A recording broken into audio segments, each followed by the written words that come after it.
Hey everyone, before we dive in, don't forget to subscribe to my channel for more stories, like this one. Honey, we can't cover a trip for both girls. Jessica deserves this getaway. That's what my mom casually tossed out over Sunday dinner, like it was no big deal. When they returned from their European adventure, the house was transformed, not trashed, just emptied. Everything I'd ever paid for was gone. I'm Amanda. For 28 years, I was their bank account and their emotional doormat. I covered mortgages, cars, and endless guilt trips. In return, they gave me silence and labels: selfish, flashy, ungrateful. At that dinner, I softly asked, "What about me?" Dad didn't even glance up. "Sweetie, you can plan your own trip anytime." So I did, just not the one they imagined. Receipts became evidence. Freedom was written in ink. They picked a vacation for one. I chose to walk away for good. Leaving wasn't a spur-of-the-moment choice. It began long before their flight, rooted in how they treated me every single day. Part 2. The unseen daughter who funded it all.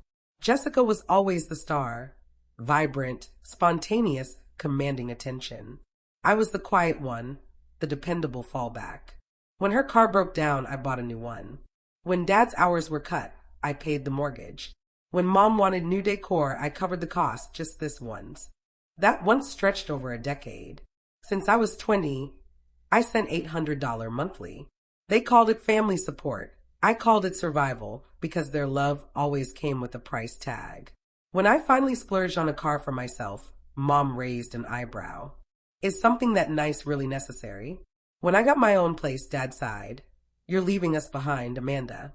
Yet I was the one footing their bills. Jessica dropped out of college to chase her influencer dreams, posting brunches and buying ring lights, while her overdraft somehow became my problem. I kept hoping they'd see the difference between helping and being exploited. But the more I gave, the less I mattered beyond their demands. On my birthday last year, they let me choose the restaurant, then handed me the check. "Your treat, right?" Dad teased. I laughed because tears weren't allowed. Later, Mom called. "Darling, Jessica's late on rent again. You can help, can't you?" Her voice was gentle, guilt wrapped in affection. I said yes again. In college, I skipped spring breaks to work extra shifts, sending bonuses to cover Mom's credit card. Jessica posted poolside photos with my money, captioned "Family First." She meant my bank account. Driving home, the city lights blurred. I reflected on every favor I'd mistaken for love, every payment to feel like I belonged. I realized I'd been funding a family that never truly included me. Part 3. The receipts that told the truth. After that dinner, something in me went still. Not shattered, just finished. A quiet clarity, too loud to ignore. For the first time in years, I reviewed my bank statements, tracing every dollar like a detective on a cold case. A decade of helping shrank my savings while their lifestyle flourished. The numbers were undeniable: $96,000 in mortgage payments, $47,000 in household purchases, fridge, washer, dryer, furniture, Jessica's car. All of it in their home, my money their ease. I thought of every thank you that never arrived, every "you're so lucky to have a good job" that framed my hard work as their entitlement. That weekend, I printed every receipt, every text promising repayment.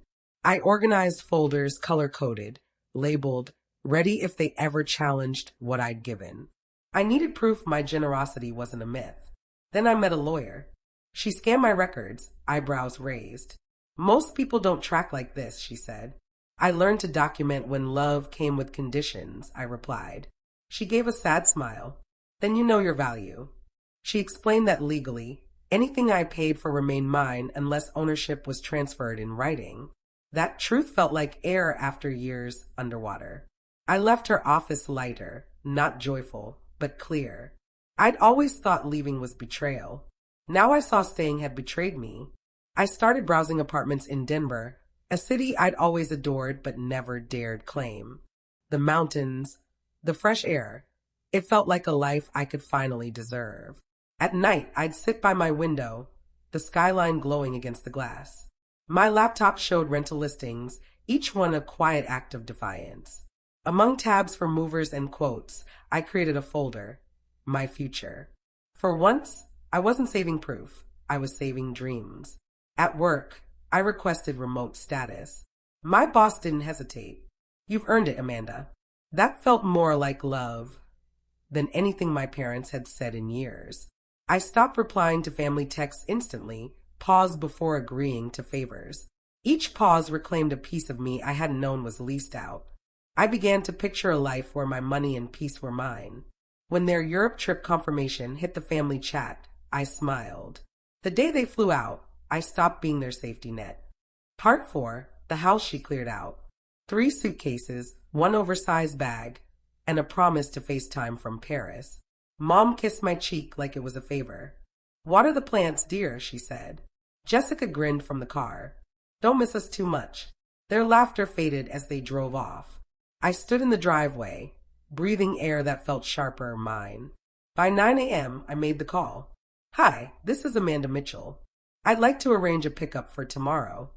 The moving company specialized in discrete transitions, families dividing assets, silent separations. Patricia, the coordinator, didn't pry. We'll take care of it, she said. That night, I walked the house one last time. Every corner held memories I no longer wanted. The fridge I bought hummed in the kitchen. The washer purred in the garage. The couch where I'd once cried behind Jessica's laughter. My fingerprints were everywhere, except on their love. I took photos for records, each snap a quiet farewell. It wasn't revenge, it was accountability. Wednesday morning, the trucks arrived. 2 men, uniformed, efficient. I handed them my folder. Receipts, inventory, serial numbers. They didn't need my story, they'd seen it before. The fridge went first, then the furniture, washer, TV, Jessica's vanity. Piece by piece, the facade of family comfort vanished. By afternoon, the house felt bare, like a stage after the show ended. I left the old floral couch Mom despised, a poetic remnant of their past. Before locking up, I left an envelope on the counter. Receipts, bank statements, and a letter. Mom, Dad, Jessica, I took what I paid for. For 10 years, I funded your lives while you called me selfish. I'm done being useful only when it suits you. This is repayment for every favor that turned into duty. The house you came back to is the one you built without me. I slid the key through the mail slot. The sound was final, like closing a chapter of myself. Driving away, the rearview mirror showed only sky. No guilt, no fear, just calm. That night, I slept soundly for the first time in years. My phone glowed with missed calls, but I didn't answer. They were still over the Atlantic, unaware their homecoming was to an empty house. By the time they landed, I'd crossed state lines and faced the world of Castle. That sunrise felt different, no waiting. For the first time, the silence was peace, not absence. It was love. Part 5, the confrontation and the quiet. My phone buzzed before I'd unpacked my first box. Mom, then Dad, then Jessica. One text summed it up. What have you done? I didn't respond. I poured coffee, sat by the window. Peace drowned out their panic. By noon, my inbox overflowed with anger. Mom's message was a novel of betrayal, family, disrespect. She called me heartless. Dad's was curt. This is theft, Amanda. You can't take what you gave. Jessica's voice note was a minute of tears. How could you destroy my life? I nearly laughed. Destroy her life? I just stopped bankrolling it. That evening, my lawyer called. They filed a police report, claiming you stole their property. I sighed. No receipts, no proof? He chuckled. None. I sent your documentation. The officer said their case is weak. Justice was quiet, patient like me. The next morning, Dad emailed. You'll regret this when you're alone. I replied. I've never felt less alone. Days passed, messages piled up, threats, guilt, rewritten narratives. They claimed I'd lost my mind, that I'd abandoned family values. But each accusation felt flimsier than the last. Truth has a steadiness lies can't mimic. 2 days later, Jessica called from a new number. I picked up.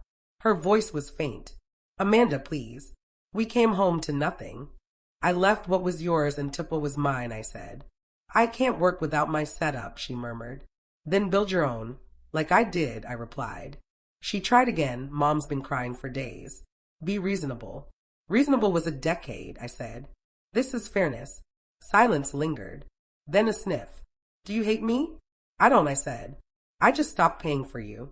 I alerted building security. No family past the lobby. Boundaries aren't cruelty. They're instructions for love. A certified letter arrived, threatening a lawsuit. My lawyer dismissed it in 3 lines. Every item was purchased and documented by my client. Further contact is harassment. Silence followed, real silence, not absence, but detachment. They'd controlled me with duty, made me believe love was earned through payments. Now every ignored call, every dollar I kept, was a boundary set in stone. I was no longer their provider, their vault, their cushion. I was Amanda, whole, secure, unapologetic. For the first time, they were the ones empty-handed. Part 6. Peace, freedom, and choosing herself. Months have passed since their last message. The silence feels earned now, not forced. At first, I checked my phone, bracing for another guilt trip dressed as love. But the quiet held, and in it I found my own voice again. Mornings no longer start with dread. They begin with sunlight through mountain air, coffee brewed for me, and a peace that once felt out of reach. Freedom doesn't always come with fanfare. Sometimes it's just paying your own bills and knowing your joy is yours alone. I still think of my family not with bitterness but with distance. I wish them well, but their comfort isn't my burden anymore. I used to think leaving meant losing everything. Now I know it meant finding what was mine. I'm learning to buy things for myself without guilt shadow, to say no without justifying, to rest without permission. Denver feels like a fresh start. I hike on weekends, work with people who respect my space, and love a man who understands when I need room. My life isn't flawless, but it's mine, paid for in cash and clarity. If you've ever been called selfish for choosing yourself, listen closely. You're not selfish. You're surviving. You're allowed to stop giving to those who only take. Have you faced something like this? Share in the comments. If you've been through it, you're not alone. Peace isn't passive. It's the strongest kind of power. And sometimes the quietest revenge is simply living.